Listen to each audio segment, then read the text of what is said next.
역시 그 계시록의 주제도 역시 성경은 창세기부터 계시록까지 다 뭐에 대한 계시냐면 그리스도에 대한 계시인 것이죠. 그죠? 그래서 바로 그 계시록 1장이 바로 뭐라고 제일 첫 기절부터가 뭐라고 나와 있느냐면 여러분 그 성경에는 뭐라고 나와 있습니까? 바로 예수 그리스도에 관한 계시다 이렇게 얘기를 할 수가 있겠습니다. 예수 그리스도의 계시야. 예수 그리스도의 계시인데 그것이 바로 예수 그리스도에 대한 또 계시인 거예요.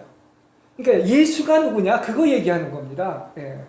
결국은 성서도 그 주제는 바로 뭐냐 그리스도가 뭐냐 그리스도가 누구냐 이거를 얘기하는 거예요. 그러니까 아주 독특하고 계시록은 궁극적으로 얘기합니다.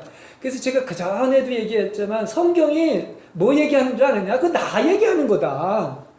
그래서 창세기도 그리스도에 대한 얘기고 계시록도 그리스도에 대한 얘기고 또 요한복음 5장 39절에 그랬죠? 너희가 성경에서 영생을 얻는 줄 알고 나를 상고하지만 그것이 바로 나에 대해서 써는 거다. 그러니까 생명나무서부터 무슨 그 왜 금과 어떤 호마노와 베들리엄 이런 것들 또 생명수의 강 이런 모든 것들 또 여자와 남자의 어떤 이런 것들이 다 뭐냐 한마디로 얘기하면 그 그리스도의 계시 그리스도에 대한 계시다 이렇게 얘기를 할 수가 있습니다. 그래서 거기 이제 오늘은 이렇게 개괄적으로 봐야 되기 때문에 이제 13절에 그런 얘기가 나오죠. 그 촛대 가운데 인자 같은 분이 계셨습니다. 그는 발에 끌리는 긴 옷을 입고 가슴에는 금띠를 띠고 계셨습니다. 이렇게 이야기를 하고 있습니다. 그래서 예수님이 이제 이렇게 부활승천하시고서 그 이제 반모섬에서 요한한테 그 계시를 보여주실 때 그 예수님의 모습이 여기에 이렇게 나와 있는데 그야말로 해와 같이 빛나고 발에 끌리는 긴 옷을 입고 가슴에 이제 금띠를 띠고 있다. 이건 이제 나중에도 얘기를 하겠습니다. 그렇죠? 거기 머리와 머리털은 양털 같고 눈과 같이시고 눈은 불꽃과 같고 발은 풀무불에 달고 낸 노새와 같고 음성은 큰 물소리와 같았다. 이렇게 얘기를 하고 있는데 이제 예수님께서 모든 그 사역을 완성하시고 지금은 이제 그 가슴에 띠는 금띠를 띠고 있다고 이렇게 얘기하고 있습니다. 발에 끌리는 옷을 입고 이 말은 지금은 교회를 이 금띠는 어디에 띄었냐면 가슴에 띄었기 때문에 이건 사랑을 하트를 상징하는 거예요. 그전에는 왜 예수님이 지지난 설교인가? 왜 주님이 어디에 뭐를 동했다고 그랬죠? 겸손에 허리띠를 동했다 하는 이건 열심히 섬기고 십자가에 희생하고 하는 이런 것을 상징한다고 하면 지금 예수님은 그걸 다 거치시고 지금은 어떤 가슴에 금띠를 띤 인자로서 이 교회를 이렇게 아주 사랑으로 지금 돌보고 교회를 지키고 있다는 것을 우리한테 얘기해 주고 있습니다.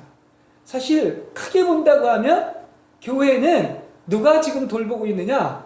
교회 사이를 이렇게 걸어다니면서 보면서 불꽃 같은 눈으로 보면서 교회를 지키고 있는 그 사랑으로 돌보고 있는 분이 바로 그리스도이다. 이렇게 이야기를 할 수가 있겠습니다. 그 다음에 5장 5절에서 6절에 보면 그런 얘기가 나오죠. 그런데 장로들 가운데 하나가 나에게 울지 마십시오. 유다 지파에서 나는 사자 곧 다윗의 뿌리가 승리하였으니 그이가 7 봉인을 떼고 이 두리마리를 펼 수 있습니다. 라고 말하였습니다. 그래서 이 얘기 속에서 이건 뭐냐? 사자며 어린 양이라고 이렇게 얘기하고 있습니다. 사자이면서 어린 양. 이게 다 누굴 얘기하냐면 예수 그리스도를 얘기하는 거예요.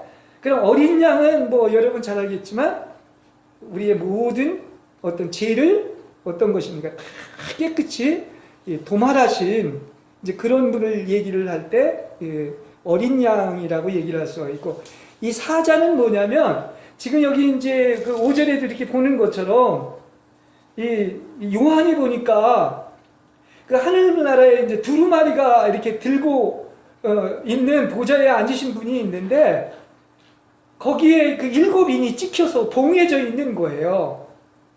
근데 이 봉인을 아무도 못 대서 이 요한이 막 그걸 보고 슬퍼서 울었는데 그 이제 24원로라고 하는 장로 중에 하나가 뭐라고 얘기하느냐? 울지 말라. 누가 이것을 유일하게 뛸 수 있다?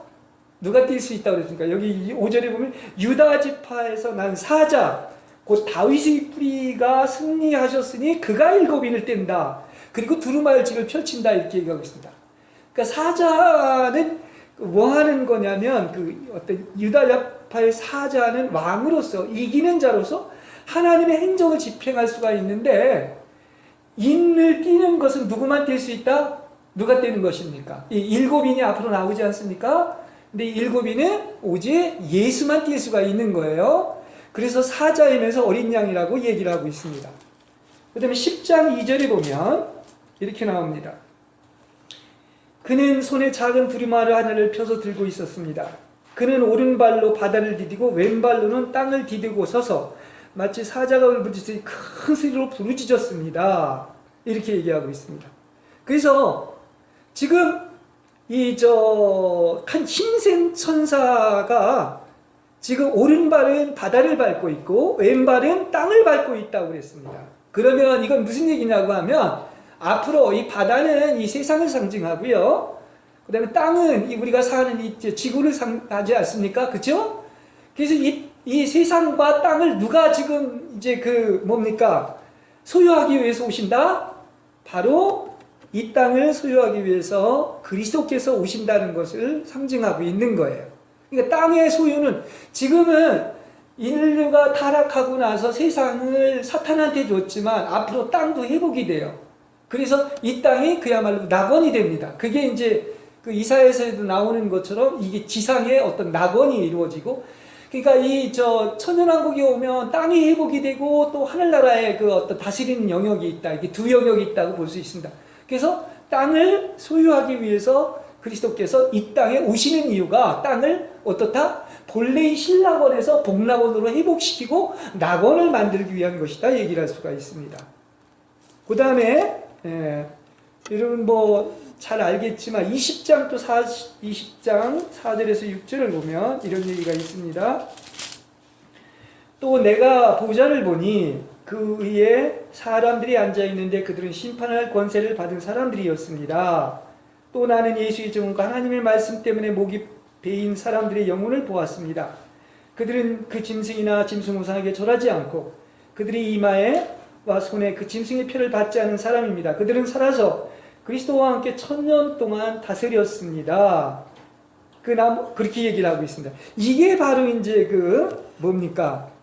주님께서 어떤 것입니까? 아까 그 땅도 이렇게 이제 소유자지만 하늘의 왕이 돼서 어떤 천년왕국에서 온 땅과 하늘을 다스리는 이런 그러니까 공동왕이 되는 거예요. 누구랑? 이게 천년왕국에 들어간 이기는 자들과 함께 공동왕이 돼서 다스린다는 이런 얘기인 것입니다. 무슨 얘기인지 이해가 되죠? 네, 그렇습니다. 그러니까 여기 이런 특별한 이런 사람들은 여기 보면 다 이기는 자들이 바로 이런 자들이에요. 그러니까 그들은 그리스도와 함께 1000년 동안 천년왕국을 다스리는 그런 특권을 갖는데, 그래서 제가 왜 입만 열면 여러분은 바로 어디로 가야 된다? 천년왕국에 들어가는 상급을 받아야 된다. 바로 이런 엄청난 이 복이 임하는 거죠. 그런데 그렇지 못한 사람들은 나머지는 어떻다고 그랬습니까? 여기 보면 5절에 보면 나머지 죽은 사람들은 1000년이 끝날 때까지 살아나지 못한다. 경륜적인 징계를 당해. 이게 예수 믿는 자 중에 이렇게 두 가지로 구분이 된다는 것을 우리한테 이야기해 주고 있습니다. 무슨 얘기인지 아시겠죠? 그러니까 바로 믿는 사람들 중에 그렇습니다. 예. 그러니까 천년왕국에 들어가서 공동왕으로서 다스리는 사람은 여기 이제 여러 사람 얘기하죠. 여기 예수의 증언과 하나님의 말씀 때문에 목이 베인 사람들, 또 짐승이나 우상에게 절을 하지 않은 사람들, 이마와 손에 그 짐승의 표를 받지 않은 사람들은 살아서 이게 첫째 부활에 참여하는 거야. 이게 첫째 부활에 여기 그러잖아요. 이 첫째 부활에 참여하는 사람은 복 있다. 둘째 사망이 아무런 영향이 미치지 않는 것입니다. 근데 이거를 뭉뚱그려 가지고 이렇게 구분하지 않으면 그냥 예수 믿으면 천당 간다 이렇게 얘기하는데 그게 아니에요. 그렇죠?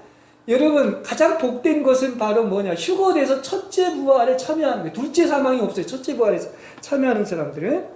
그 다음에 이제 21장 22장은 이거 너무나 방대하기 때문에 새 하늘, 새 땅, 그리고 새 예루살렘 이걸 얘기해주고 있죠. 천년왕국 다음에 오는 것이 바로 신천신지라고 하는 새 하늘과 새 땅이고 거기에서 거룩한 도성 새 예루살렘이 내려오는데 이 모든 것의 중심, 이것의 우주의 중심과 전체가 누구냐고 하면 바로 그리스도예요. 쉽게 얘기한다면 그리스도가 확장된 겁니다. 여러분도 사실은 그리스도가 증가된 거예요, 여러분 안에서. 그죠? 그래서 그게 온전히 이루어지고 모인 게 바로 새하늘과 새 땅이고 하늘에 있는 도성인 거룩한 새 예루살렘이다. 이렇게 독특합니다, 이 계시록에는. 그죠? 이게 다 누구에 대한 계시다? 바로 그분에 대한 힘센 천사라고 이렇게 얘기하고 있는데 바로 이렇게 그리스도의 계시를 계시록에서 이렇게 얘기를 해주고 있는 것입니다. 자, 그 다음에 결국 성경은 예수 얘기인데 그 예수의 증거가 나타나게 되어 있습니다. 그 예수가 표현되고 나타나는 그 간증이 바로 누구냐? 그게 이제 제가 항상 여러분에게 비밀로 얘기하는 누굴까요? 여러분, 예수를 표현하는 게 누굽니까? 그리스도를 표현하는 게 간증이. 그게 바로 교회인 거예요. 그래서 그 교회의 모습을 또 계시록에서 계속 우리한테 이야기를 해주고 있어요. 그러니까 우리는 그리스도를 표현해내고 이렇게 예수가 우리 안에 산다는 것을 드러내는 사람들이에요. 이게 그리스도의 증거라고 하는 거예요. 이것도 아주 독특하고 결국은 완성되는 것입니다. 그래서 1장에 보면, 계시록 1장에 보면 뭐가 나오냐면, 이것도 개관이기 때문에 그렇습니다. 거기 그 7 등대라고 나오죠. 7 등대. 20절에 그렇게 나옵니다. 내가 본 내 오른손의 7별과 7 금촛대의 비밀은 이러하다. 7별은 7 교회의 심부름꾼이요 7 촛대. 여기 7 촛대라고 하는데 7 금등대지. 7 금등대는 7 교회다. 이렇게 얘기를 하고 있습니다. 그러니까 7 금등대라고 하는 것은 빛이라는 거죠. 그 교인들의 교회를 빛이납니다. 그래서 7 교회가 어둠 속에서 이렇게 빛이 나게 되어 있는데 그게 빛이 이제 그 등은 그리스도고 등대는 우리 믿는 자들을 얘기하고 있는 7 금등대가 이제 2장에서부터 3장까지 나오지만 그 반모섬에서 이 계시를 보고 그리스도에 대한 계시를 보고 어디다 수신하죠? 편지를 보내죠? 예, 바로 7 교회에다 보내는 거예요. 그 7 금등대가 7 교회를 얘기하는 거예요. 무슨 얘기인지 아시겠죠? 그렇게 교회를 중요시하게 여긴다고 하는 것을 이야기하고 있어요. 그 반모섬에서 그런 그리스도에 대한 계시를 보고 그것을 적어 놓은 것이 자막지는 않지만 AD 90년이에요. 그죠? 제일 마지막에 쓰여진 어떤 결론의 책이라고 얘기를 할 수 있는데 이걸 수신하는 것은 7 교회 우리가 보통 얘기하는 그죠? 근데 7 교회는 나중에 이제 2, 3장에서 자세히 설명을 하겠지만 모든 교회를 총칭하는 거야. 그러니까 모든 교회는 다 이 7 교회 안에 포함되는 무슨 얘기인지 아시겠죠? 그리고 역사적으로도 마찬가지. 주님이 언제 오시기까지 그 모든 교회들이 다 어디에 포함되어 있다? 이 7 교회 안에 포함되어 있다. 이렇게 얘기를 할 수가 있겠습니다. 자, 그 다음에 이 또 7장에 보면 그 인치심을 받은 유대인 14만 4천 명이 있고 또 이게 지지난 읽었나요? 모든 나라에서 온 무리가 있습니다. 근데 무리가 있는데 거기에 보면 아무도 셀 수 없을 만큼 큰 무리가 모든 민족과 종족과 백성과 언어에서 나온 사람들인데 흰 두루마리를 입고 종려나무 가지를 들고 지금 보호자 앞에 어린 양 앞에 서 있다고 이렇게 얘기를 하고 있어요. 이제 이게 바로 또 누구를 얘기하느냐? 각 나라의 모든 백성과 방언과 어떤 족속에서 온 구속된 자들로 흰 두루마리를 입고 이 사람들의 특징은 모든 환난을 겪어낸 사람이죠. 참 고마운 것은 천연왕국에는 아주 적은 수가 들어가지만 여기에 보면 궁극적으로는 허다한 셀 수 없는 많은 무리가 하나님의 보좌 앞에 서 있다고 하는 것을 보면 또 소망을 가져도 좋을 것 같습니다. 허다한 구속받은 무리가 있다. 이렇게 얘기를 할 수가 있습니다. 자, 또 그 다음에 12장을 보겠습니다. 지금 제가 얘기하는 것들은 뭘 얘기하고 있다? 그리스도의 증거, 간증인 교회를 얘기하고 있는 겁니다. 교회. 그 다음에 12장에 보면은 또 뭐가 나오냐면 여기 그 여자가 있고 여자가 이 사내 아이를 해산하는 진통을 하면서 이제 해산을 하고 있는데 그 용이 막 그 아기를 낳을 때마다 잡아먹어요. 근데 결국은 끝까지 그 싸워서 이기는 여자가 그 사내 아이를 낳는다고 이렇게 얘기하고 있는데 이건 무슨 얘기냐면 여자는 용은 뭐를 여러분 볼까요? 여러분 용이라는 것은 용은 사탄을 상징하는 거죠. 그죠? 영과 어떤 우리 그 믿는 우리와의 싸움에 교회는 뭐를 얘기하면 여자예요. 근데 여자 중에도 여기 사내 아이를 낳았다고 하는 것은 사내 아이는 힘이 있고 용력이 있잖아요. 이것은 바로 그 교회 안에서도 누가를 얘기하는 것이다. 바로 이기는 자들을 얘기하는 것이다. 그래서 이 이기는 자들은 무슨 역할을 하느냐? 영적 전쟁에 참여를 해가지고 앞으로 휴거가 돼가지고 주님과 함께 이렇게 미가엘 천사하고 내려와서 영적 전쟁을 하는 사람들이라고 얘기했어요. 근데 우린 항상 내가 얘기하는 것처럼 뭐가 돼야 돼? 이왕이면 이기는, 휴거돼서 이기는 자가 되고 천연왕국의 상급을 받아야 된다. 이렇게 얘기할 수 있습니다. 자, 그 다음에 14장에 보면 또 이런 게 있습니다. 14장 4절에 보면 그들은 여자들과 더불어 몸을 더럽힌 일이 없는 정절을 지킨 사람들입니다. 그들은 어린 양이 가는 곳이면 어딘지 따라다니는 사람들입니다. 그들은 사람들 가운데서 하나님과 어린 양에게 드린 첫 열매로 구원을 받았습니다. 이렇게 얘기하고 있습니다. 이거는 물론 이제 제일 처음 휴거는 누가 되느냐고 하면 여러분 나중에 또 얘기를 하겠지만 순교했던 사람들이 제일 먼저 휴거가 됩니다. 근데 이 지상에 있는 사람들 중에 제일 먼저 휴거되는 무리가 있어요. 그 숫자가 얼마입니까? 그게 이제 여기 보면 14만 4천 명인 거야. 이걸 잘 알아야 돼. 이게 첫 열매인데 왜 그 출애굽기나 레위기에 보면은 이 어떤 추수를 하면 그 곡식 한 달을 제일 먼저 하나님께 드리지 않습니까? 그거와 같은 거예요. 수확 전에 한 달을 거두어 성전에 가져가는데 이게 바로 누구냐면 이 땅에서 제일 먼저 휴거되는 어떤 무리를 얘기하고 있습니다.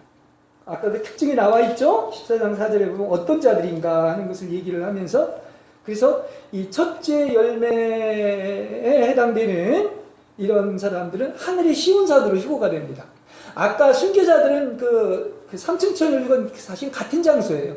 시온산이나 어떤 삼층천이라고 하는 것은 하늘 보호자를 얘기하고 있는 것이고 그래서 이렇게 뭡니까? 첫 열매는 아주 작은 무리인데 어디 이상한 데서는 이상하게 그 아정인스키어글로 풀어가지고 뭐 지들이 14만 4천 명이고 여기에 안 들면 안 된다고 얼토당토한 말도 안 되는 얘기를 하고 있는데 성경은 정확히 우리가 알아야 되겠다. 이게 다 누굴 얘기하는 것이다? 교회를 얘기하는 거예요. 그죠? 어느 한 어떤 그 지파나 어떤 이단을 얘기하는 것이 아니라 이 중에 첫 열매가 있다는 것을 얘기하고 있습니다. 그 다음에 15장에 보면 15장 이건 이제 압축해서 여러분한테 이야기를 하고 있는 것입니다. 유리 바다가 있고 그 유리 바다 위에 이기는 자들이 있다. 이런 어떤 본문이 나옵니다. 그래서 이 말은 무슨 얘기냐? 대환난전에 휴거되는 어떤 경우가 있어요. 그죠? 아까 그 처음 익은 열매라든지 또 나아가서 어떤 이기는 자들의 휴거가 있는 반면에 대환난 후에 대환난을 통과한 후에 바로 적그리스도와 그 짐승을 이기는 자로서 휴거되는 자들이 있습니다. 그러니까 대환난 전에 휴거되는 자들이 있고 대환난 후에 휴거되는 자들이 있는데 이들이 바로 유리바다 위에 이기는 자들인 거예요. 이들도 휴거가 된다는 것을 이야기하고 있습니다. 자, 그 다음에 이게 다 교회라고 그랬어요. 그 다음에 우리가 19장을 보면 19장은 무슨 내용입니까? 19장 왕국의 혼인잔치를 얘기하죠? 그렇죠? 예, 혼인잔치에서 이 어떤 내용을 얘기하고 있습니다. 그래서 깨끗하고 빛나는 어떤 그 세마포 모시옷을 입고 있다 이렇게 얘기하고 있는데요. 여기 보면 시간이 갔지만 잠깐 읽겠습니다. 여기 7절부터 기뻐하고 즐거워하며 하나님께 영광을 돌리자. 어린 양의 혼인날에 이르렀다. 그의 신부는 단장을 끝냈다. 신부에게 빛나고 깨끗한 모시옷을 입게 하셨다. 이 모시옷은 성도들의 의로운 행위다. 또 천사가 나에게 말하였습니다. 어린 양의 혼인잔치에 초대를 받은 사람은 복되다. 기록하여라. 이 말씀은 하나님의 참된 말씀이다. 그렇습니다. 이 천년왕국의 혼인잔치에 이제 참여하는 그 거룩한 깨끗하고 빛나는 옷을 입은 세마포를 입은 의로운 행위를 가진 이기는 자들이 바로 이 천년왕국에 들어간다는 것을 이야기하고 있습니다. 그리고 또 마지막 교회의 모습이 어떤 것이냐? 최종으로는 역시 최종 간증은 바로 뭐냐고 하면 그게 새 예루살렘이죠.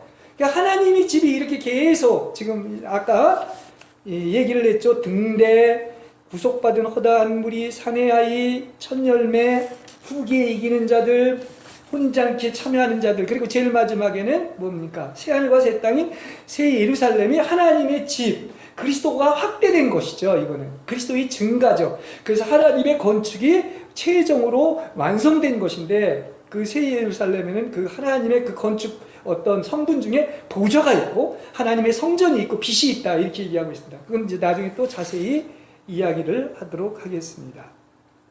자, 그 다음에 자, 요한계시록은 여러분 그 사실은 제가 알기로는 처음 이렇게 하나님께서 보여주시는 계시나 이상은 묵시라고 하는 게 맞아요. 그걸 우리가 다시 또 볼 수 있는 것을 계시라고 얘기하는 게 맞습니다. 그래서 제가 볼 때는 이왕이면 요한계시록이라기보다는 요한묵시록이라고 하는 게 더 맞지 않겠는가. 아포칼립틱이라고 이렇게 얘기를 해가지고 양파 껍질을 벗기시듯 이 감겨져 있고 숨겨져 있는 것을 이렇게 벗겨낸다는 이런 어떤 뜻을 가지고 있는데, 요한계시록의 특징 중에 하나는 바로 뭐냐면 그 1장 3절에도 그렇게 나오죠. 1장 3절에도 보면 이 예언의 말씀을 읽는 사람과 듣는 사람들과 그 안에 기록되어 있는 것을 지키는 사람들은 복이 있습니다. 그때가 가까워 왔다고 얘기를 하고 있습니다. 사실 성경 얘기는 어떻게 보면 또 예언이죠. 그죠? 그 구약은 뭡니까? 구약에 예언됐던 게 신약에 성취됐고, 신약에 예언된 것이 또 어떤 것입니까? 우리 시대의 성취가 되고 있는 거죠.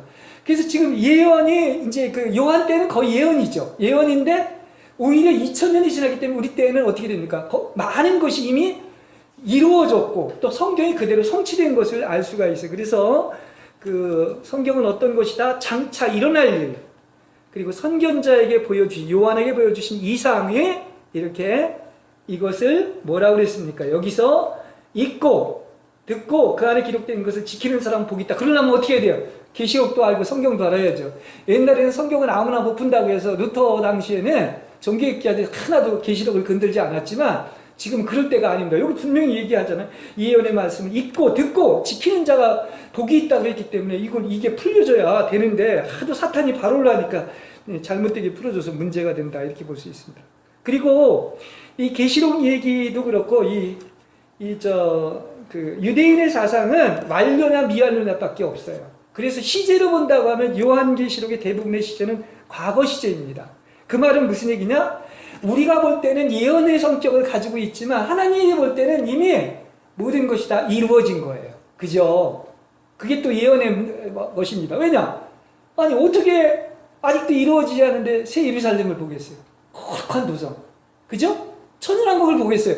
근데 하나님이 볼 때는 이미 완성이 된 거죠. 근데 우리가 볼 때는 아직 시간 안에 있기 때문에 완성이 안 된 것이고 이렇게 보일 뿐이지, 하나님의 눈에 보면 이미 발생한 것이다, 이렇게 얘기할 수 있습니다. 그러니까 심지어는 누구 때죠? 아브라함 때도 이 세상보다 더 나은, 이 세상은 나그네 와갖고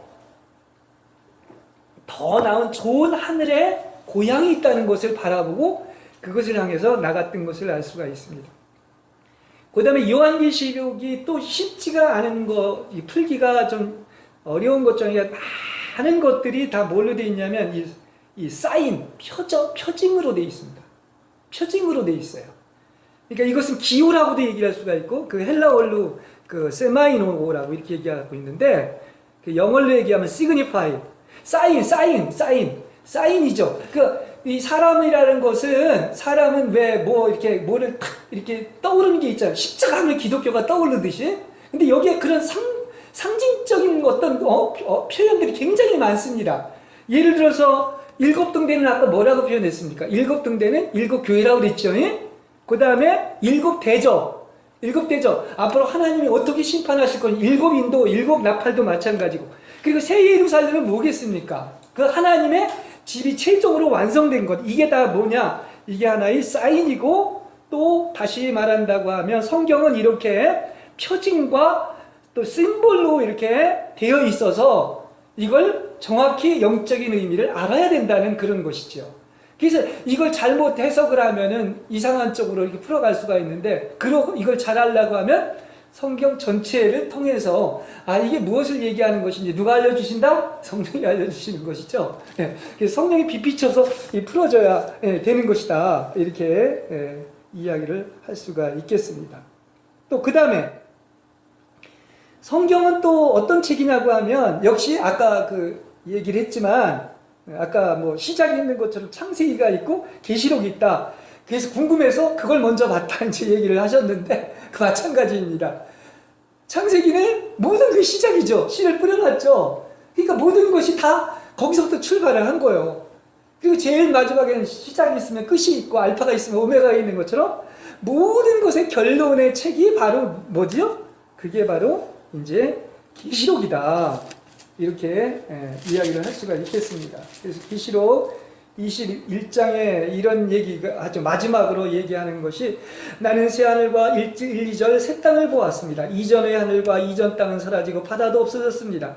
나는 또 거룩한 도성 새 예루살렘이 남편을 위하여 단장한 신부와 같이 차리고 하나님께로부터 하늘에서 내려오는 것을 보았습니다. 그렇죠? 그러면 본래 하나님이 천지를 창조했어요. 그죠?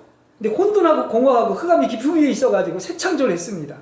근데 그게 다 어떻게 됐습니까? 그게 다 이전 것이에요. 하늘과 이전 땅은 다 사라졌습니다. 그리고 바다도 없어졌습니다. 왜냐? 바다는 이제 사망의 바다는 없는 거예요. 그죠? 그리고서 마지막으로 어떻습니까? 완전히 신천신지라고 새 하늘과 새 땅을 보게 됐는데 거기에는 거룩한 도성 새 예루살렘이 남편을 위해 단장한 신부와 같이 차리고 하늘에서 내려오는 것을 봤다. 이렇게 그 모든 결론이 여기에서 맺어진 거예요. 그죠? 성경에 얘기하는 모든 결론이 여기서 맺어요. 그러니까 하나님의 경륜이 바로 이게 이루어진 것이고 또 구속도 다 이루어진 것이고 예수의 증거도 여기에서 다 이루어진 거. 모든 대단원의 막 그걸 뭐라고 그래요? 대단원의 막을 갖다가서 그리고 사탄의 운명도 바로 앞에서 다 결론을 맺게 된 것이고 또 요한의 결론도 이거예요. 그럼 신약의 결론도 이거예요. 그럼 신구약의 결론, 성경 전체의 결론도 바로 이겁니다. 그죠? 그걸 얘기하고 있는 거예요. 그래서 저기 계시록은 무슨 책이다? 결론의 책이다. 이제 이렇게 이야기를 할 수가 있겠습니다. 자, 그 다음에 계시록에 대한 것을 우리가 볼 때 역시 우주의 중심은 하나님이시고 하나님께서 모든 것을 다 다스리는 거예요. 우주적인 행정의 어떤 조망을 우리한테 알려주고 있습니다. 누가 다스린다? 세상 어떤 그 왕들이나 어떤 사람이 다스리는 것 같지만 그거 하나님의 어떤 눈에 나면은 그 내 왕국처럼 철퇴를 가해가지고 완전히 가루로 만들어 버리는 걸 결국 하나님에 의해서 다스려지는 것을 얘기하고 있는데요. 이게 이제 그 하늘의 광경을 보여주고 있거든. 하늘 보좌. 그러니까 왕 중에 왕이시기 때문에 왕자, 보좌, 옥좌라고 이렇게 다 이제 번역이 이렇게 되어 있는 것을 알 수가 있는데 이 하늘나라의 그 어떤 하늘 보좌, 이 삼층천을 얘기하겠죠. 그 모습을 보여주면서 어떻게 예배드리고 있고 또 그분이 모든 주권을 어떻게 행사하고 있는 하나님의 행정을 얘기하고 있는데 하나님의 어떤 보좌에 앉으신 이가 있다고 그랬어요. 근데 그 모습이 벽옥 같고 홍옥 같고 둘레는 비치와 같은 무지개가 있었고 또 거기에 또 여러 가지가 묘사가 되어 있습니다. 그 둘레, 옥자 둘레에 흰 옷을 입고 머리에 금관을 쓴 24 장로가 있죠. 이 24 장로, 예, 그렇죠. 금관을 쓴 24 원로가 있습니다. 그리고 번개가 번쩍이고 요란한 소리와 천둥 소리가 나며 7 영이 있습니다. 7배로 강화된 영이죠. 성령이 계신 것이죠. 그리고 수많은 어떤 것입니까? 천군 천사들이 있고 또 네 생물이 있는 것이 이 하늘나라 보좌의 광경을 우리한테 이야기해주고 있는 것입니다. 네 보좌 거기에는 또 네 생물이 있다고 그랬는데 이거 여행 가면 이런 얘기 많이 하죠. 뭐 사자, 송아지, 사람, 독수리와 같은 이 네 생물이 또 하늘 보좌에 있는데 이 복음서도 이거랑 연결시켜서 사자의 복음은 왕이기 때문에 마태복음이고 송아지는 어떤 것이죠? 희생을 얘기하기 때문에 마가복음이고 그 다음에 얼굴은 인성을 가장 잘 나타내기 때문에 누가복음이고 독수리는 요한복음의 그 요한복음하고도 이게 일치를 시키는 것이다. 하여튼 이렇게 하늘 보좌에 이렇게 영광이 있고 하늘나라의 광경을 우리에게 보여주면서 모든 것을 지배하고 우주를 다스리고 이 행정 하나님의 행정을 집행하는 게 이 하늘 보좌고 그게 왕 중의 왕이지 하나님과 그리스도에 의해서 다스려지고 있다. 그것을 여러분 믿으십니까?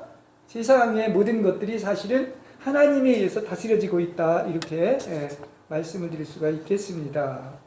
자, 그 다음에 자, 오늘은 두 번째 시간이기 때문에 한번 간단히 각 장마다 하나의 주제를 얘기하도록 하겠습니다. 여기 1장은 이제 나중에 또 집에 가서 보면 알겠지만은 7 금등대가 있습니다. 7 금등대. 그리고 거기서 별은 특별히 그 중에서도 어떤 하나님의 일을 이렇게 하는 사역자, 아주 반짝반짝 빛나는 7교회의 사자들, 심부름꾼이 있고요. 그 다음에 7 촛대는 7 교회라고 그랬습니다. 근데 이 7 주님은 가장 큰 관심이 어디에 있느냐? 이 교회에 있는 거예요. 왜냐? 자기의 간증이기 때문에 그렇습니다. 그래서 어디를 지금 주님은 계속 거닐고 있죠? 이 7 교회 사이를 걸어 다니고 있는 것입니다. 이제 나중에 얘기를 하겠지만 이 7 교회는 모든 교회의 총칭이에요. 우주에 있는 모든 교회의 총칭이고, 이제 그 4교회는 지금 주님이 오실 때까지도 계속되는 그런 교회다. 이렇게 이야기를 할 수가 있겠습니다. 그래서 주님은 여기가 교회인 것처럼 항상 교회 사이를 건너다니고 이렇게 지켜보고 계시고 사랑으로 품고 있다는 사실이 있는 것입니다. 그 다음에 2장하고 3장은 이것도 아주 우리가 이제 깊이 배워야 될 것인데, 그게 바로 뭐냐면 7 교회를 얘기합니다. 2장은 에베소 교회, 그죠? 이건 아마 가장 먼저에 또 해당이 될 거예요. 역사적으로 볼 때는 처음에 나왔으니까. 그 다음에 서머나 교회, 이거는 그야말로 역사적으로 보면 고난받는 교회죠. 그죠? 네, 고난받는 교회입니다. 그리고 버가모 교회, 이 고난을 받았다가 이제 예?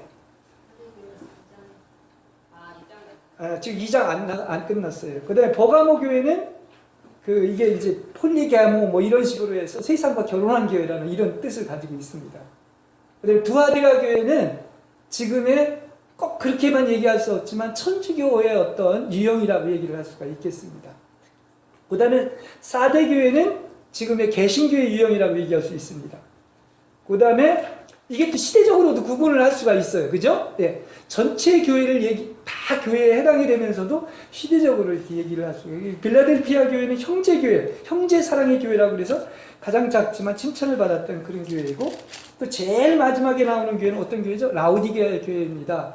그래서 겉은 굉장히 화려하고 부자라고 부족한 것이 없다 얘기하지만 사실은 제일 마지막 시대는 비참하고 불쌍하고 가난하고 눈이 멀고 벌거벗었다. 이렇게 이야기하는 것입니다. 그러니까 교회가 또 하락되면 또 새로운 교회가 생기고, 이게 이제 시대의 전환이고 또 종교개혁도 일어나고 막 2000년 역사가 그러지 않았습니까? 근데 형제교회가, 형제사랑의 교회가 있었는데 지금은 또 교회가 하락해서 이 라오디게아의 교회의 모습을 띠고 있다. 이렇게도 이야기를 할 수가 있습니다. 그래서 이게 이제 2장, 3장에 나오는 7 교회의 모습을 얘기하고 있습니다. 그리고 아까도 얘기했지만 4장은 하늘의 광경, 하늘에서 예배드리면서 하나님의 행정, 하나님이 어떻게 모든 것을 지배하고 다스리는가 하는 그런 24장로, 7령, 내생물, 그런 것들을 천군천사 이걸 얘기를 하고 있죠. 그 다음에 5장은 이제 드디어 여기 막 이제 요한이 보좌에 앉으신 분이 두루마리를 들고 있는데 7인이 이게 7인으로 봉하여져 있는데 막 우니까 이걸 뗄 사람은 오직 한 분이다. 그게 누굽니까? 바로 예수 그리스도가 이 봉인을 뗄 수가 있다. 그래서 이제 나중에도 우리가 이제 배우겠지만 이걸 떼기 전에 먼저 순교자들의 간절한 기도가 향으로 올라갑니다. 그래서 하나님이 그 기도를 들으시고 흠양하시고 어떻습니까? 이제 하나하나 7인을 떼어나가시는 그런 어떤 과정을 볼 수가 있습니다. 그 다음에 이제 6장은 뭐를 얘기하고 있느냐면 거기 몇 가지 인이 있다고 그랬어요. 7인이 있다고 그랬죠. 봉해져 있는 거예요. 지금까지도 아직은 어떻게 된 것입니까, 여러분? 봉인되어 있다는 것은 감추어져 있는 거죠. 근데 이게 이제 언제 띄어지겠습니까, 여러분? 언제 띄어져요? 이 봉인이?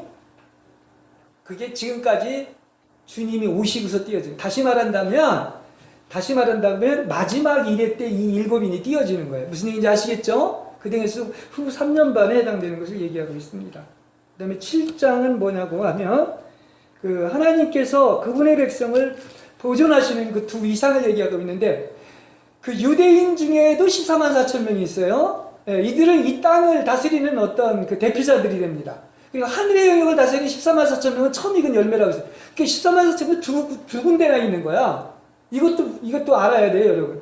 그걸 모르고서 그냥 뭐 14만 지들이라고 얘기하는데 유대인 중에 이 땅을 다스릴 수 있는 그런 그 14만 4천 명이 있고 또 나아가서 하늘의 영역을 다스리는 14만 4천 명이 있는데 여기 보면 7장은 유대인 중에 14만 4천 명과 또 하늘의 허다한 그 수많은 무리가 각 종족과 민족과 백성과 언어에서 나온 사람들이 흰 두루마리를 입고서 이렇게 하늘 보좌에서 종려나무 가지를 들고서 어린 양 앞에서 큰 소리로 이렇게 찬양하는 것을 볼 수가 있는 것입니다. 예, 그렇죠. 그 다음에 이제 8장으로 가면은 일곱째 봉인도 나오지만 그 사이에 뭐가 나오느냐, 처음 네 나팔이 또 8장에 나오는 것을 알 수 있어요. 나팔 소리가 나면서, 그러니까 이렇게 볼 수가 있어요. 인이 있고 그 다음에 뭐가 있습니까? 나팔이 있죠? 그 다음에 뭐가 있습니까? 대접이 있죠? 그냥 이렇게 볼 수가 있어요. 일곱 인이라고 하면 일곱 인의 제일 마지막, 일곱 인 중에서 제일 마지막에 일곱 인에 해당되는 게 뭐가 시작이 되는 거야? 일곱 나팔이 시작되는 거야. 이해가 돼요? 그 다음에 일곱 나팔이 제일 마지막에 뭐가 시작이 되는 거야? 일곱 대접이 시작되는 거예요. 이해가 되죠? 예. 그걸 그 이야기를 해주고 있습니다.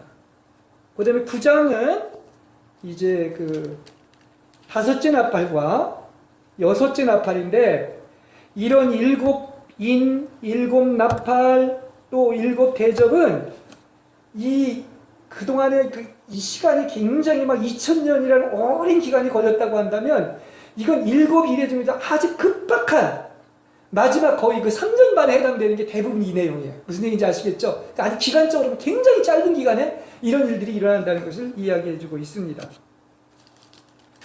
그 다음에 10장은 아까도 얘기했지만 땅을 소유하기 위해서 이 땅에 내려오시는 그 그리스도를 우리에게 묘사해주고 있습니다. 그러니까 결국은 신천신지가 새하늘과 새 땅이 다 회복이 되는데 그게 옛 것은 지나가고 새 것이 되었다고 하는 것처럼 이 땅도 회복해서 낙원이 되고 또 새하늘과 새 땅도 이렇게 하늘에서 이렇게 새로 새하늘과 새 땅 속에 새 예루살렘이 내려오는 어떤 모습을 볼 수가 있습니다. 그다음 11장은 두 증인이 있죠. 두 감람나무라고 해서 두 증인이 있는데 이것도 뭐 어디에서 이상하게 무슨 지들이 무슨 증인이니 뭐 이렇게 얘기를 하는데 이것은 사실은 영적으로 본다면 모세와 엘리야가 다시 나타난 겁니다. 그래서 죽었다가 다시 또 그 핍박을 받고 큰 영적 전쟁에서 적그리스도와의 싸움에서 죽었다가 다시 부활을 하는 이런 것을 볼 수가 있는, 이게 누구다? 엘리야와 모세를 상징한다, 이렇게 볼 수가 있습니다. 그 다음에 12장은 사내 아이를 뵌 여자를 얘기하고 있는 거야. 아까 그 중에 여자는 교회를 얘기하는, 교회를 처음 치면서 얘기하는데 그 용이 계속 그 여자와 싸워가지고 아기를 낳을 때 이렇게 잡아먹습니다. 그런데 그 중에서 특히 이기는 자가 나와가지고 이제 용과 영적인 큰 전쟁을 벌이는 것. 어떻게 보면 계시록은 영적 전쟁이에요. 그리고 성경 전체도 영적, 마귀와 하나님의 영적 전쟁입니다. 거기에 우리를 통하여 전쟁을 하길 원하시는 거예요. 그러니까 우리를 왜 선택하고 뽑으시고 하나님의 백성으로 만들고 이기는 자를 산출했냐고 하면 뭐 하려고? 마귀 대적하려고. 마귀 죽이게 하려고. 그러니까 우리는 이 이기는 자나 휴거된 자는 뭐에 참석하냐면 여러분 미가엘 천사장과 함께 하늘을 보자 공중으로 올라가는 그 제일 처음에는 하늘로 3층천 시온산에 올라간 사람들은 공중에서 큰 영적인 사탄과의 전쟁이 벌어집니다. 그래가지고 미가엘 천사장과 함께 그 사탄이 이 지상으로 쫓겨나게 되는 거죠. 그리고서 공중에 오시는 거죠. 그 다음에 이제 주님께서 어떻게 합니까? 이 지상의 마지막으로 이제 오는 것으로 이 땅에 오시는 것이 끝나가는 것을 이야기하고 있습니다. 이게 12장의 이야기였고, 그 다음에 13장은 뭐죠? 두 짐승에 대한 그 이야기가 있습니다. 두 짐승. 이거는 뭐 여러분, 하나는 적그리스도고 또 하나는 거짓 예언자를 그 이야기를 하고 있는데, 이거에 대한 여러 가지 말들이 많이 있는데, 그렇게 복잡하게 우리가 생각할 필요가 없습니다. 하나는 적그리스도고 하나는 거짓 예언자다 하는 것을 이야기하고 있죠. 그 다음에 14장은 뭐를 얘기하느냐면 14만 4천 명의 처음 그 단에 받쳐진 이런 그 하늘의 시온산으로 휴거된 사람을 얘기를 하고 있고, 또 그 세 가지의 그 수확물이 있습니다. 그죠? 세 가지의 수확물이 있는데 그 이제 낫을 대고 그 수확을 하잖아요. 주님께서. 그래서 주님이 어떤 금면류관을 쓰시고 낫을 가지고 있는데 그게 이제 낫을 이렇게 댈 때 그때는 전쟁이 이런 어떤 무기의 전쟁이라기보다는 어떤 하나님의 말씀, 성령의 검을 가지고 그야말로 하나님의 능력으로 어떤 적그리스도를 그 무기도에서 완전히 아주 전멸시키는 이런 어떤 영적 전쟁을 하는 것을 이야기하고 있습니다. 그 다음에 15장은 무기도 전쟁이라고요? 이제 아마겟돈 전쟁이라고 얘기를 하는데 그걸 갖다가 그게 무기도 평원에서 일어나는 그 마지막 전쟁. 14장이 그런 게 아니라 앞으로 얘기를 하는 거예요. 이게 주님이 오셔가지고 이렇게 전쟁을 해서 세 가지 수확물이 있는데 이제 그 중에서 아마겟돈에서 이렇게 성령의 검을 가지고 그 미가엘 천사장과 이기는 자들과 함께 이렇게 큰 주님은 뭐 말할 것도 없죠. 그래서 낫을 대가지고 이렇게 수확을 한다는 것을 이야기하고 있습니다. 진노의 포도주 틀에 이렇게 수확을 하는 걸 얘기하고 있습니다. 그 다음에 15장은 아까도 얘기했지만 그 3년 반 그 전에 휴거되는 이기는 자가 있는 반면에 대환난을 거치고서 적그리스도와 짐승하고 싸워서 순교한 자들이에요. 이들은 다 순교한 자들입니다. 그들이 후기에 이기는 자들이라고 이렇게 얘기를 할 수가 있죠. 그래서 이건 그냥 여담이지만 이야기면 여러분은 언제 휴거되는 게 좋겠어요? 대환난 전에 이렇게 휴거한 자들이라고 보시는 거예요? 아까 전에 꼭 그런 건 아니에요. 다 순교만 됐다고 휴거되는 건 아니고 후기에 대환단을 거쳤을 때 적그리스도하고 싸우고 짐승하고 싸우는데 그때의 사람들은 다 순교를 합니다. 그래서 이기는 자. 순교를 하는데 휴거가 된다니까. 그 기절이 있어요? 휴거가 된다. 그렇죠. 그게 지금 15장에 나오는 거예요. 15장에. 예, 그렇습니다. 예, 그렇습니다. 그리고 뭐 죽은 사람도 살리고 하는데 그렇게 휴거를 시킬 수가 있는 거죠. 자, 그 다음에 16장은 이제 일곱 대접. 이건 마지막 재난이죠. 마지막 최후의 어떤 대접이니까 그게 끝이죠. 아주 뭐 정말 이게 점점 더 뭐라고 하나 이 재난과 이 창세일이 없었던 이런 것들, 이런 대환난인데 이게 여태까지 없었던 대환난인데 정말 점점 가면 갈수록 일곱 인보다 일곱 나팔이 더 심화된 그 환난이고 일곱 나팔보다 일곱 대접을 아주 극단에 가는 아주 대환난의 모습을 묘사해주고 있다 이렇게 얘기할 수가 있겠습니다. 이것이 16장이죠. 그 다음에 17장은 뭐냐고 하면 이게 소위 말해서 이제 음녀라고 큰 창녀인 이세벨을 얘기를 하면서 이게 종교적인 바벨론을 얘기하고 있는 거예요. 엄청난 탕녀인데 이게 이제 굉장히 조심스럽습니다. 왜냐하면 그야말로 이것은 지금의 어떤 조직 속에 있는 그 타락한 종교를 얘기할 때 이렇게 얘기를 할 수가 있습니다. 그 다음에 18절에 물질적인 바벨론도 이건 다 이게 사입이기 때문에 다 무너져요. 앞으로는 경제도 다 무너지게 돼 있고 종교도 다 무너지게 돼 있습니다. 그 다음에 19장은 어린 양의 혼인잔치와 아마겟돈 전쟁이 있고요. 그 다음에 나아가서 20장은 천년왕국과 마지막 사탄의 반역이 있습니다. 그리고 소위 말해서 백보자 심판이 있고 21장과 22장은 새 예루살렘에 있는 새 하늘과 새 땅의 내용이 나옵니다. 자, 이제 말씀을 맺겠습니다. 결국은 뭐예요? 구약은 주님이 육신을 입고 오시겠다는 것, 신약은 그 부활하신 그대로 우리에게 오겠다고 하는 것을 얘기하고 있습니다. 그래서 재림도 두 방면이 있는 거예요. 하나는 비밀스러운 방면이 있습니다. 도적같이 오시기 때문에 누구만 알아 깨어 있어야 하는 거야. 준비하고 깨어 있어야 돼. 그죠? 아무도 몰라요. 하나님만 아시는데 이건 아버지의 권한인데 그게 공중으로 부름을 입고 하늘에서 내려오는 것을 얘기하고 있습니다. 근데 왜 공중으로 먼저 오시느냐? 휴거돼가지고 그들에게 상급을 주고 천년왕국에 들여보내려고 하는 이런 축복이 있습니다. 그 다음에 공개적인 재림은 어떤 것이냐? 큰 권능과 영광을 가지고 모든 족속이 볼 수 있게끔 이 땅에 오시는 거예요. 구름 타고 오시는데 어떤 것입니까? 그 나팔 들고 대환난의 끝에 이 땅에 오게 되는데 머리에 금관을 쓰고 손에 낫을 들고서 이 땅을 다 추출을 해가지고 그야말로 짐승과 적그리스도를 완전히 다 죽이고 또 모든 것을 다 심판하시고 그 다음에 이제 새 하늘과 새 땅으로 다시 새 하늘과 새 땅이 아니라 그야말로 천년왕국으로 회복되는 이런 역사가 있는데 이 모든 그 찌른 사람도 보고 모든 사람이 본다고 하는 이런 신기한 얘기를 듣는 것을 보면 모든 민족이 가슴 치면서 통곡한다는 거예요. 이 말은 무슨 얘기냐? 그만큼 이 비밀스러운 재림이 있는데 거기에는 너무 소수가 있고 또 많은 사람이 이렇게 공개적으로 재림할 때 정말로 이렇게 올곧게 예수를 믿고 준비하고 있는 자들이 많지 않기 때문에 그래서 많은 모든 민족의 사람들이 막 가슴을 치고 울부짖는다 이렇게 얘기할 수가 있겠습니다. 그래서 우리는 어떻게 해야 되겠느냐? 주님의 약속은 하루가 천년 같기 때문에 내가 속히 온다고 계속해서 마지막에서도 얘기하고 있습니다. 그때 우리는 뭐 해야 되겠습니까? 정말 구름만 떠도 구름 한 점 주님이 오실 것을 알고서 아멘 주 예수여 어서 오시옵소서 하고 아주 깨끗한 순결한 신부로서 준비하는 여러분이 되시기를 주님의 이름으로 축원합니다. 더 할 수도 없네요. 왜냐하면 여기 보니까 배터리가 부족하다고. 주기도문으로 마치겠습니다.